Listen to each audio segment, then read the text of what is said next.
Good afternoon, everyone. My name is Kat Goldsworthy. I'm a research fellow at the Australian Institute of Family Studies, working in the Evidence and Evaluation Support team.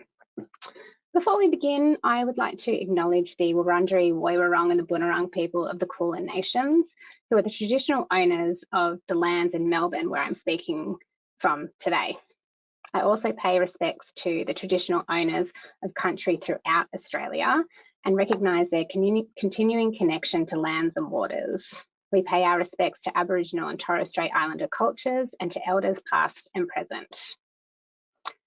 Today's webinar is part of a series designed to share information about the evaluative work that social service providers are undertaking across Australia. The format is a little bit different to our usual webinar program in that it's just going to be a brief conversation between me and one other guest. Today, my guest is Sandra Opoku from Relationships Australia Victoria, who's going to talk to us about how developmental evaluation can be used to create and adapt social service programs. But before we dive into our discussion, I do have a little bit of housekeeping to cover. So first of all, the webinar is being recorded and that recording will be available in about 2 weeks' time. So you can access the recording either through the AIFS newsletter if you're subscribed to that. Otherwise, you can access it on the AIFS website under the webinar banner. There's also some related readings and resources associated with this webinar, and you can access that in the handout section of your GoToWebinar control panel. Of course, this is a big topic and we can't cover everything, so if you have unanswered questions, that's probably a good place to start. There's also going to be a short feedback survey that will open at the end of the webinar, and we would really appreciate you just taking a minute to complete that survey, as that gives us some really good information about how we can improve our webinar program. So let's get started. Sandra, welcome. Thank you so much for joining us. I'd really like to kick things off with you just telling our audience a little bit about who you are and what your role is at Relationships Australia. Great, thanks for having me. So I'm Sandra Opoku. I work at Relationships Australia Victoria. I manage evaluation and social impact activities. I've been there for about 7 years now, and my role has evolved during that time, and I've always supported evaluation activities, working really closely with the practice quality team there. So that has influenced, I think, our approach to evaluation and how we use evaluation at Relationships Australia Victoria to improve client outcomes. Thank you. How big is it a big organisation, Relationships Australia Victoria? Yeah, so we're part of a national federation, but in Victoria, so we have about close to nearly 400 staff now. And we're the largest provider of men's behaviour change programs in Victoria. And, you know, like we deliver the family mediation services, counselling services, and a large variety of prevention, early intervention services as well. I guess your role would be very interesting in thinking about evaluation impact across all of those kind of different service types. But that's probably a discussion for another day, Sandra. Now, listen, I've invited you to talk to us today because I first heard about your experience in using developmental evaluation at a presentation that you gave at the AIFS Evaluators Community of Practice. And while I was listening to you talk, I was, I have to admit, I'm a bit of an evaluation nerd, but I was getting very excited by what you were saying because I don't really know a huge amount about developmental evaluation. It's one of those things that I've heard sort of spoken about at different conferences. But when you were talking about the particular project that you just finished up, you made it sound very accessible and like a very pragmatic approach, form of evaluation, and just really well suited to social service environments. And, again, I've heard little bits and pieces about that before, but I don't hear it being used very much in the social services environment. So to kind of hear your story, I thought, oh, this is fantastic. I really want to share what you're doing. But for people listening who, like me, are quite new to the concept, would you mind just explaining or giving a bit of a brief overview about what developmental evaluation is and, why someone might potentially use the method? Yeah, sure. So, like you said, it's really been a response for us to kind of the complexity that we work in. So, there is lots available about developmental evaluation in general. So I don't want to go on too much, and there's great resources that aifs provides as well in the practice guide. But I think, like you said, it's not, we don't have many examples specifically for our sector. Really we have come to use this because I think we talked about this at the community practice. More and more we're informing program development, implementation and design. And so how does our role support that process?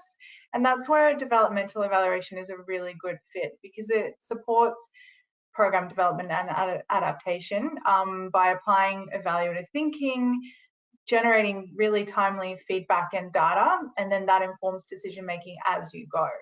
And it's really designed to work in this kind of space of complex dynamic environments. And it's kind of how evaluation is evolving as well, because we're more and more dealing with that complexity. Social innovation is becoming more important. And developmental evaluation is really a response to kind of the reality and the nature of our work, I feel. Because I feel like that's what my role mostly, it's mostly formative or developmental evaluation, ultimately to help improve practice and improve outcomes for families and children.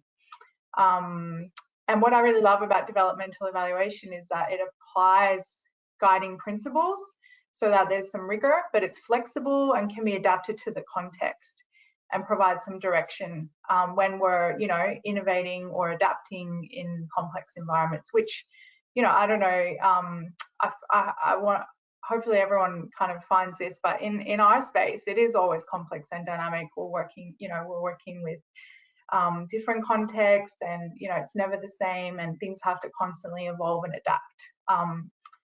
So I know there's a bit of a debate about what's like considered high quality evaluation, and some people might not be used to developmental evaluation. It might feel a bit more like action research. It's actually kind of like a way of working, but it is very, like you have to bring all the tools in your evaluation toolbox to developmental evaluation. It's really applying a way of working, which is how evaluators work, which is critical thinking, using data, bringing evidence to the table, and then working collaboratively with teams to provide that, and then also choose appropriate methods. And I think with all of our work, what's most important is your approach is fit for purpose and relevant to the context. So it might not it is not always suitable to use developmental evaluation, but it's also not always suitable, as we know, to use RCTs and things like that. So it's all about finding the right fit.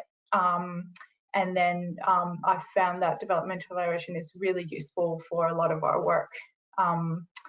So yeah, that's kind of where it's come from for us. And as the name suggests, you use it when things are in development or when they're emerging. The model or intervention is not clear yet, or it's rapidly changing. It's not summative evaluation of a specific intervention. That's not when we use it. So, and I think it's just becoming increasingly important as we have more complexity and the environments are changing. The pandemic was obviously a good example of that, where we required rapid changes.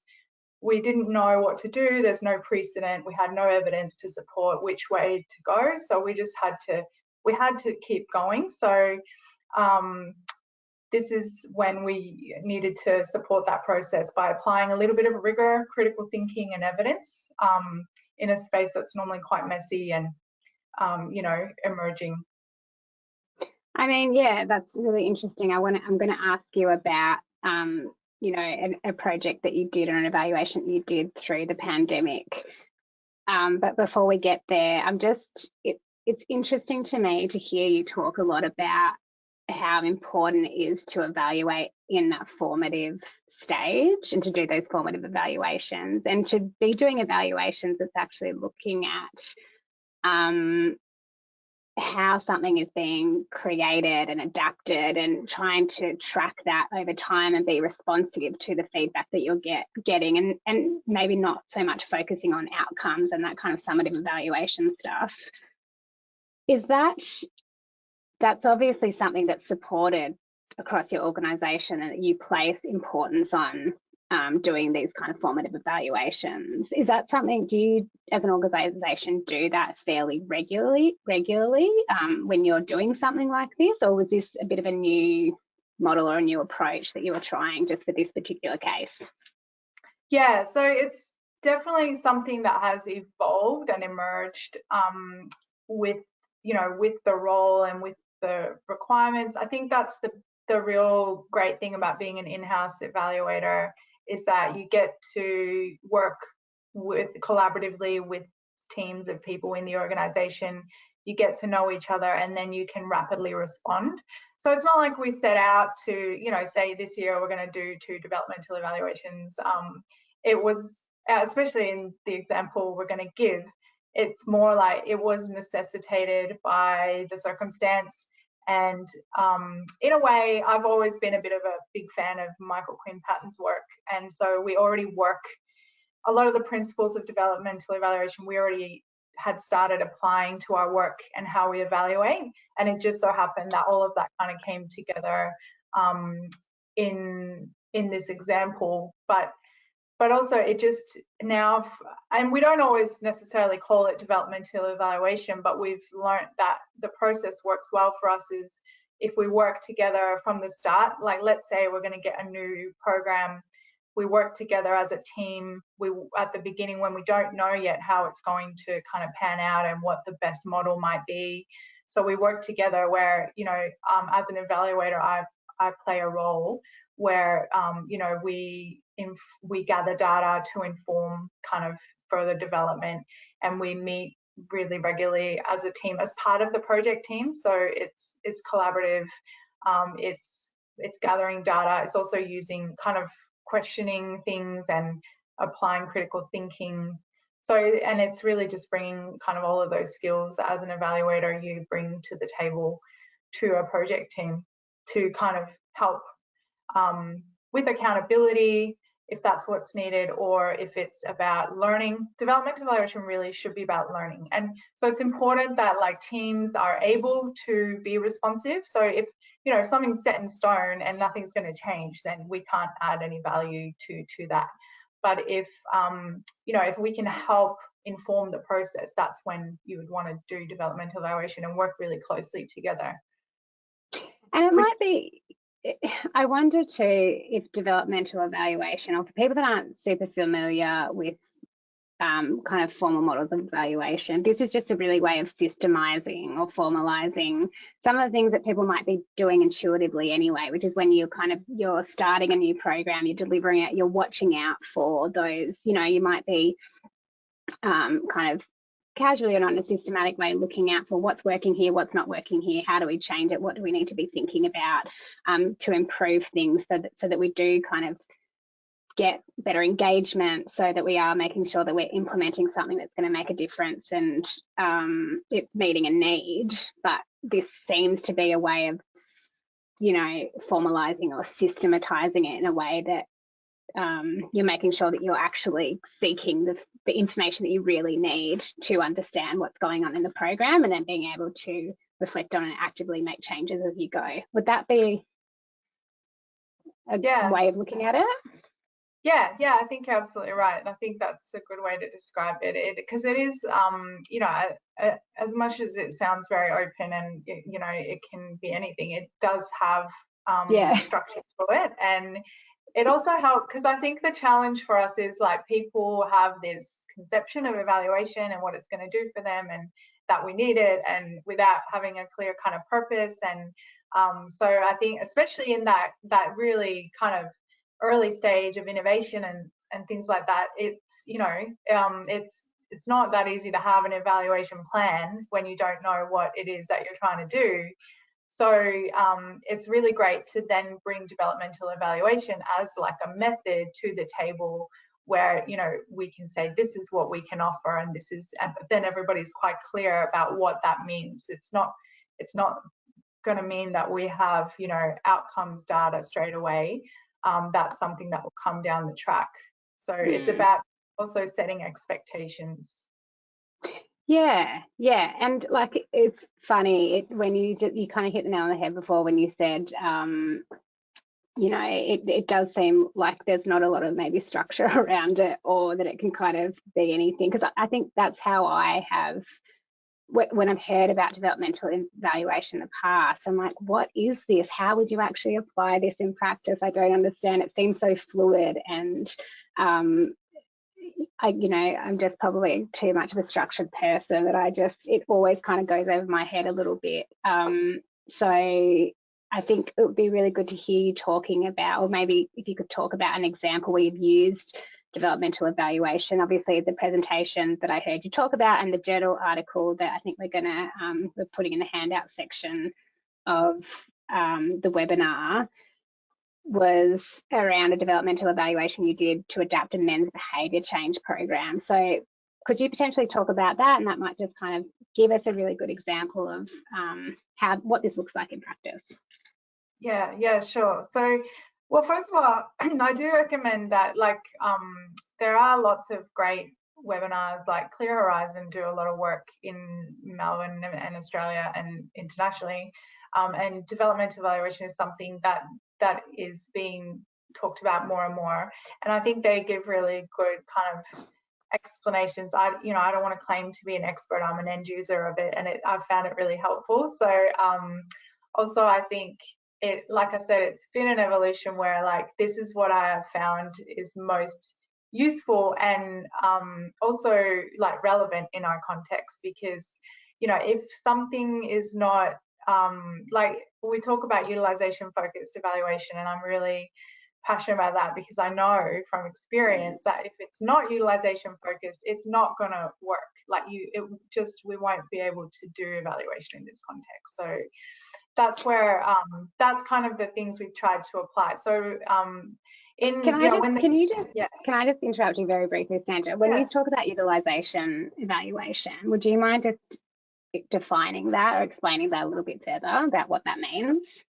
Yeah, so it's one of the principles of developmental evaluation, but it's also kind of its own method on its own, where it's approaching evaluation kind of from the perspective of the end user. So I find it really relevant because in my work, I'm always having to work with the practitioners and the clients, and if you're designing something that isn't going to be implementable from an evaluation perspective, you're not going to be able to gather any data. It won't be useful data, and then you know, you'll spend like a lot of time trying to have the perfect evaluation plan, but you won't be able to put it into action. So it's about working closely with the people who are delivering the service, and it's about trying to integrate it. Well, to me, it's about trying to integrate it as much as possible into the actual program, and not have it be too much of an impost, really, and let it kind of like, and that's where I think the design part is really important, because you need to understand the program really well for you to know what's going to be the most useful way to collect the data, and also what is the key data that you need to collect, and not over collect data, but be really targeted. Yeah. Yeah, so that you're not overburdening everyone, because I guess that's kind of I think a concern that a lot of people have around evaluation. Is going to put more pressure on the people collecting the data. It's going to put kind of burden clients who are often giving a lot of data. So it makes sense to be, actually, when you do really purposeful and intentional evaluation, the idea is to actually have a minimal kind of impact on everyone if you're doing it in this very intentional way, which sounds like that's what you're talking about. And then the data can actually be used for something as well. So everyone's kind of benefiting from the end result, as opposed to just collecting all this stuff and then it just kind of going nowhere. Yeah, absolutely. Yeah, so it needs to be useful, it needs to be practical, and yeah, it needs to be relevant to the program. Yeah. So anyway, I interrupted you when you were about to go into No, the no, no. men's behaviour change, just to Yeah. get your definition of that. So example Yeah. of the men's behaviour change programs, love to hear about it. Yeah, so I think this is how, you first contacted me, because we had been working on this as a case study. So during the pandemic, we, in Victoria, and the restrictions associated with the COVID-19 pandemic meant that we were very limited. We had to really shift very rapidly to delivering programs online or cease them. So with men's behaviour change, it really was important to continue. There was an increased risk of family violence during the COVID pandemic, and there was an increase in service demand. So we wanted to continue to be able to deliver the program, but do it in a way that was safe and that achieved the program objectives. So it wasn't, like I said, it was more just because I work closely with the team, the practice team at Relationships Australia Victoria. It was naturally we approached this as a team, and we all put our heads together and said, how can we do this? So the team worked, the practice team worked on kind of how can we adapt, and then I obviously supported that with kind of putting in place a concurrent evaluation plan to really collect data, as much data as we could, because the first thing we always try and do is like, what's the evidence for this? We try and have an evidence-informed approach where we use evidence from the research, from practitioners' experience, and then from clients, but we just didn't have any evidence around shifting this online. In fact, any evidence that was available had concerns about some of the challenges. So we really wanted to address, so you do use an evidence-based approach, where an evidence-informed approach, where we looked at what the concerns were and so the peak bodies came up with guidelines for programs shifting online as we were developing, so they were changing constantly, and so we tried to really address those issues and collect data to support, make sure we were addressing those issues, so that we knew we were kind of on the right track, but also that we could help inform the sector by addressing their concerns as well. So we had a great opportunity because we also had external observers come in who were experts in men's behaviour change programs, and a lot of people were very reluctant and didn't know if this was going to work. I think now we take it for granted that we can all use video conferencing technology, and we're using kind of breakout rooms. We're kind of like that's second nature now, but at the time that was like really, it was a big shift, and it had to happen really quickly. So there was a lot of technical concerns. There was the practice, and then the technical, and then some of the concerns were around engagement. And I think this is common for most child and family services, was the concern around body language, not being able to build rapport in the same way online as you would face to face. So those are all the things we had to try and keep in mind and collect data about. And so we collected data, we put in place to try and be really specific, so what this actually looks like is we collected electronic surveys from the facilitators, the participants, and the external observers after every session. So this is a 20-week program that every week looks different.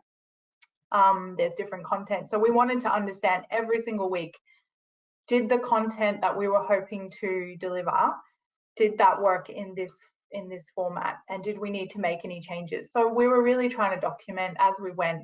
So we would meet weekly, and any changes that we thought were necessary, we would document that and discuss it as a team with kind of all the different perspectives, and then also gather client feedback to see whether we were addressing or achieving the key aims of the project. Obviously, we had a small kind of we can only work with what we had, but we tried to collect as much data as we could to help inform that process, and then we adapted along the way.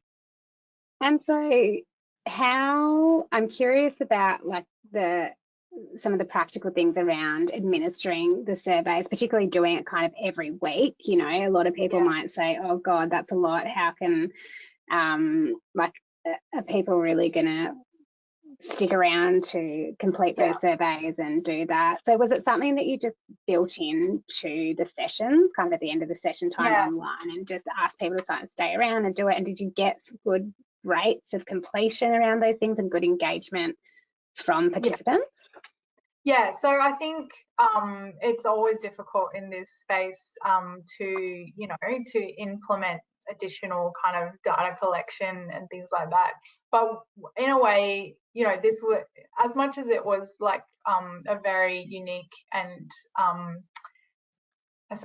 situation that we hadn't had to deal with before, it was also kind of an opportunity. So I think we did a research and evaluation in other spaces as well, like in our family dispute resolution services around this, and we found that people were really understanding that it might not be perfect as we adapt, but it's better than nothing, and people were grateful to receive a service, and we were learning along the way. So people were willing to participate in kind of helping inform that process generally. And the program we initially started with in the men's behaviour change scenario was a program that had started face-to-face and then shifted to the online space. So we started with them because then we could they had an experience of the face-to-face, and then they could compare. So that's the group we started with, and they, we worked really collaboratively with them and got permission to use external observers, and then also, the survey was voluntary, but in general, we kind of embedded it into the time of the session. So we gave them time at the end of the session to complete the survey.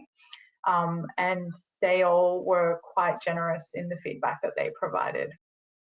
And I imagine too that I guess there's a sense of power for the participant in that process, isn't it? Because you're kind of saying, yeah, we really want this feedback for you, but as a result, you actually get to inform what the program looks like. And I imagine that's kind of could be a good incentive in a situation like this. Yeah. I think that's true for all evaluation. I think it's always really important to be clear about the purpose, and I think if people buy into that, it's easier to kind of get meaningful data. Yeah. And so in terms of the kind of feedback that you're getting and the data that you're getting, did you end up changing the program quite a lot? Were you making adaptations sort of regularly? Can you talk us a little bit about the results and how that was incorporated back into the program? Yeah, so one of the other key principles of developmental evaluation is timely feedback, and this is super important because otherwise it's kind of it becomes redundant. So you need to gather. So like I said, we met weekly. So it was a big commitment, like in a sense that we had to put things aside and just focus on doing this, because we would gather that feedback and then meet as a team before the next session so that we could make the changes before the next session would even happen. So it was about constantly adapting and responding to that feedback. So we made quite a lot of changes, which, like I said, I think now we take for granted, but we realized that we had to increase the length of the session and reduce the amount of participants. And then things like using breakout rooms for some of the activities. We would swap some of the activities. We adapted some of the course content as we went.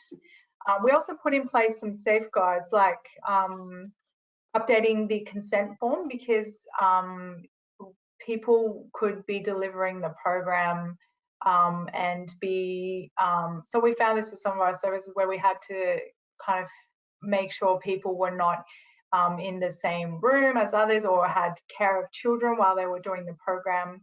So we had to do participant agreements and consent forms for people who might be living with their partner, get their consent to make sure that it was safe.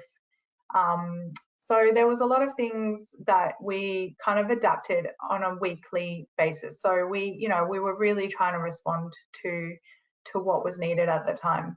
And like I said, and I think most people can relate to the kind of the experience during the pandemic that was, everyone was kind of responding as we needed to. But we did try and document that and have kind of add some rigor to that process by doing it in this way. Yeah, and I mean, you've had this great result where you've been able to actually publish the findings of your evaluation and contribute to the evidence base around men's behaviour change and the delivery of men's behaviour change programs online, which is just such a fantastic outcome, just in terms of what you can achieve, kind of at a broader scale when you do evaluations of these things, and as you say, and kind of try and do innovation and evaluating new ideas and new ways of doing things. I've probably only got time for one more question, Sandra, and I mean I have there's probably a million ones I could ask because it's such an interesting process, but I'm curious about what you would tell other people who were interested in taking up developmental evaluation. Are there any pieces of advice that you could offer, things that people should consider before they kind of jump into using this approach?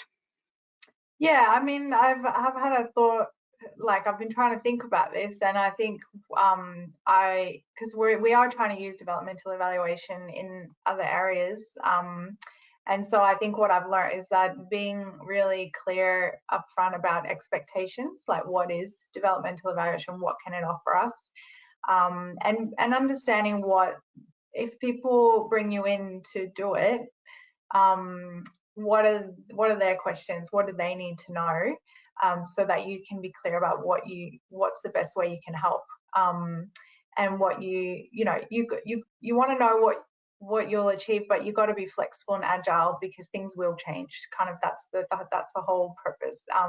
When you're using this, things will change, but you want people to be clear about what they want to get out of the developmental evaluation. So for example, it should be about learning. So if you need to be willing to learn and adapt, and the evaluator needs to be able to inform that kind of decision-making process. So you can't have an evaluation plan from the start. So you need to be ready for that too, because I think evaluators might struggle with that, not being able to have a clear plan, and you need to be ready to kind of make changes. And so I think using principles as a guide works really well for me, because you need to have something to be able to anchor to. So with the developmental evaluation, the most important principles for me I've already talked about, being utilization focused, and feedback being really timely to inform the decision making process, and then for it to be collaborative. So it needs to be a team of people who work well together, trust each other, and are willing to kind of work in this way. So you need to be open to change and making adaptations as you go. That's what it's all about. And I'm just going to be really cheeky because I just have a follow-up question. That was a great answer, thank you. But when you talk about being flexible and not having an evaluation plan, does that mean the kind of methods and the questions that you're asking at different stages of evaluation may change or are subject to change based on how things are going? Yeah, exactly. So like you try and plan as much as you can and use evidence to inform your kind of the way you're going to approach it. But things might totally change as you go and you realize, okay, that is not what we need, it's not what we need anymore, maybe as well. And so you need to be able to let go and just, it's not going to be perfect, but you need to, make the best decision that you can with the evidence that you have available. So that's where, as things change, you also need to change your evaluation approach. Yeah, I guess it makes sense, doesn't it, intuitively? There's no point just sticking with something that's not working, or that's not giving you the information that you need. Yeah. I obviously could talk about this all day, and we're going to leave it there. I think we've already gone a little bit over time, but I just want to thank you so much, Sandra, for joining us and telling us all about developmental evaluation. It's such an interesting topic, and you've done some really incredible work in this space. So thank you for taking the time to share your experience with us. Thank you for having me. Yeah, I also just like to thank all the audience for coming along today and being involved and being engaged, and you know, being open to us trying this new webinar format. Hopefully it's been an enjoyable experience for you.